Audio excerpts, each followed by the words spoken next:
میرے خیال میں جو نبی کا کلمہ پڑھنے والے ہیں مسلمان اپنے آپ کو کہلاتے ہیں، نبی کی امتی ہیں، دین ان کی ایک وراثت ہے۔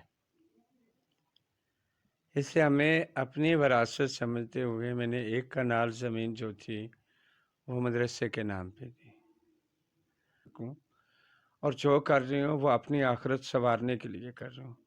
سب کو دعوت دیتی ہوں اس چیز کی، سب آئیں، نیک کاموں کی طرف توجہ دیں، برائیوں سے اپنے آپ کو دور کریں، اور اس معاشرے کے آگے میں ہاتھ جوڑ کر منت کر کے ایک میسج دینا چاہتی ہوں۔ برائی کی طرف تو بہت زیادہ لوگوں کے رجحان ہوتے ہیں، یہ آپ لوگوں کی ذمہ داری ہے، اور ان علماء کرام کی ذمہ داری ہے، ان سکول کے ٹیچروں کی ذمہ داری ہے۔ ایسے میرے جیسے لوگ اگر آپ کے مدرسے میں آئیں اور آپ کے یونیورسٹی میں آئیں یا آپ کے کسی سکول میں اگر وہ داخلہ لینے کے لیے آئیں، انہیں بچوں کی طرح پیار کر کے انہیں داخلہ دیں، انہیں ایک اچھا پاکستانی بنا۔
میں انڈس ہوم ٹرانس الائنس اور تڑپ کی پریزیڈنٹ ہوں، اسلام آباد سے۔ کتنا عرصہ ہو گیا آپ کو اس فیلڈ میں؟ آپ فیلڈ کی بات کرتے ہیں تو تقریباً 40 سے 41 کے قریب میری ایج ہو چکی ہے۔ فیلڈ میں تو میں بچپن میں تھی، ماشاءاللہ الحمدللہ اپنی فیملی کے ساتھ ہوں، اور ایک دن بھی مجھے یاد نہیں ہے یعنی کہ گھر سے باہر میں نے کوئی رات گزاری ہو یا کوئی ڈیرا ڈالا ہو یا کوئی بیٹھک لی ہو یا کوئی رینٹ پہ گھر لے کر میں نے وہاں اپنا 1 گھنٹہ 2 گھنٹے ایک رات تو بڑی بات ہے میں نے نہیں گزاری۔ شکر الحمدللہ بچپن سے لے کر ابھی تک یعنی کہ اپنی فیملی کے ساتھ ہوں، ماں باپ کے ساتھ ہوں، بہن بھائیوں کے ساتھ ہوں، اور ابھی یہاں تک ایج ہو چکی ہے۔ اور جس طریقے سے آپ کہہ رہے ہیں یعنی کہ فیلڈ کے اندر کب سے آئی، تقریباً میرے خیال میں 12-13 سال ہو چکے ہیں، جب اپنے لوگوں سے ملنا جلنا اٹھنا بیٹھنا، پھر ان کے رویے دیکھنا، ان کے کام دیکھنا، یہ کس طریقے سے کام کرتے ہیں، تیار کس طریقے سے ہوتے ہیں، لباس کس طریقے سے پہنتے ہیں۔ پہلے تو مجھے بہت زیادہ ڈر لگتا تھا، یعنی کہ مجھے اپنے ماں باپ سے لے جائیں گے، کہیں دور لے جائیں گے، میں اپنے باپ کے میرا ابو جو ہے وہ میرے بغیر 1 منٹ نہیں رہ سکتے۔ جب میں نے سب کچھ دیکھا پھر اس کے بعد میں کچھ NGO تھی، کچھ ادارے تھے، ان لوگوں کے پاس آنا جانا اٹھنا بیٹھنا میں دیکھتی تھی کہ کس طریقے سے کام وغیرہ کرتے ہیں۔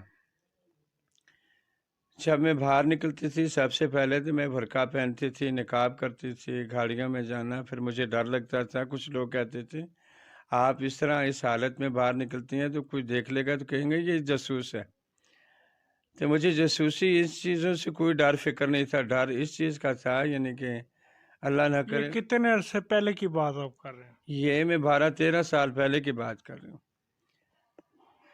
جب میرے دل میں جب خیال آتا تھا نا یعنی کہ مجھے کوئی بندہ یا مرد یا کوئی بھی اس طرح کا ہوئے کر دے گا، ہو سکتا ہے میں مر جاؤں، مجھے بہت ڈر لگتا تھا۔ اس بارے میں سوچتی نہیں میں کیا کروں میں کیا کروں میں کیا کروں، اور میں اپنے لوگوں سے بھی پوچھتی تھی کوئی ایسا کام مجھے بتاؤ تاکہ میں زندگی بھر وہ کام کروں جس کام میں مجھے ثواب بھی ہو اور ثواب کے ساتھ ساتھ ایک نام بھی مجھے چاہیے اس پاکستان کے اندر، اس دنیا کے اندر۔ الحمدللہ اللہ نے مجھے وہ اچھا کام بھی دے دیا، ایک میرا نام بھی بن گیا۔ عزت ذلت تو میرے اللہ کے ہاتھ میں۔ تو آپ نے اپنے لوگوں کے لیے اب تک کیا کیا؟ اسی بات کی طرف آ رہی تھی، میں نے سب سے پہلے ان لوگوں کو میں نے اپنے گلے لگایا۔ میں فیملی کے اندر جہاں میں بیٹھی ہوں، میرے بہن بھائی، ان کے بچے، میرے ابو، 60-70 بندہ ہیں۔ میں نے سب سے پہلے اپنے گھر سے تبلیغ شروع کی، اپنے بہن بھائیوں کو، بھابھیوں کو، ابو کو اس چیز کے بارے میں سمجھایا۔ اگر جو بھی آتا ہے، جس طریقے سے آتا ہے، اگر وہ میرے جیسا ہے تو وہ آدھی رات کو بھی اور جس وقت اس کا دل چاہے یہ گھر کا دروازہ ان کے لیے کھلا، وہ آ سکتے ہیں۔ میں ان کے حالات پوچھتی تھی۔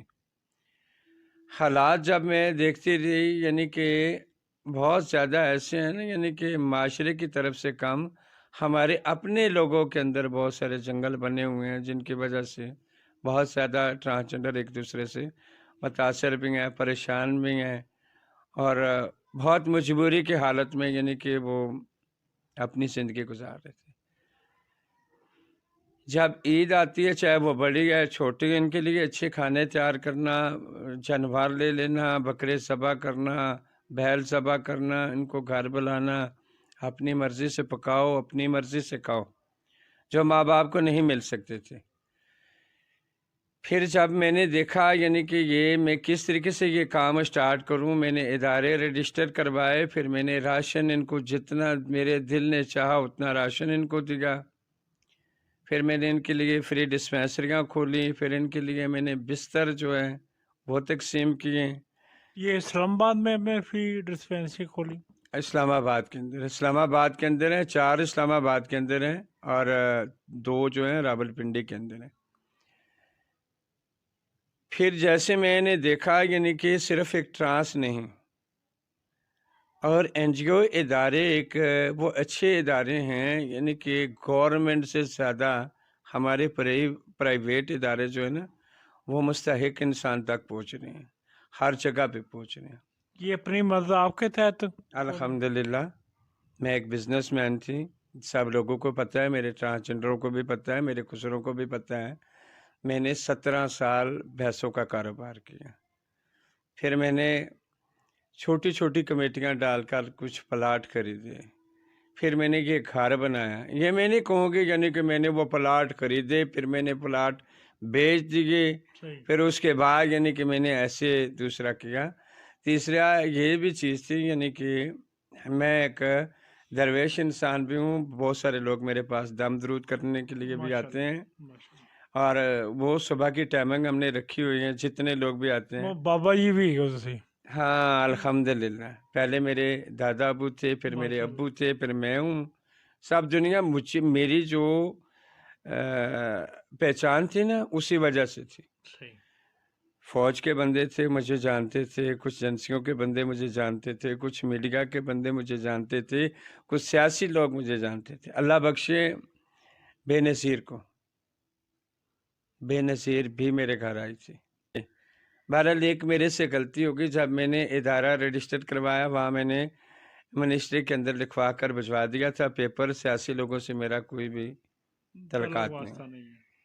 بہت سارے ہمارے پیپلز پارٹی نے یعنی کہ نون لیگ نے آفر کی یعنی کہ آپ ہماری پارٹی کو جوائن کر لیں، مگر پارٹی جو بھی آئے گی تو ہمارے سر آنکھوں پہ، کیونکہ گورنمنٹ پاکستان کو اگر ہم عزت نہیں دیں گے، باہر کے ملک والے لوگ تو عزت نہیں دیتے۔ مثلا آج تک جو کام کیا آپ نے 66 کی کیا؟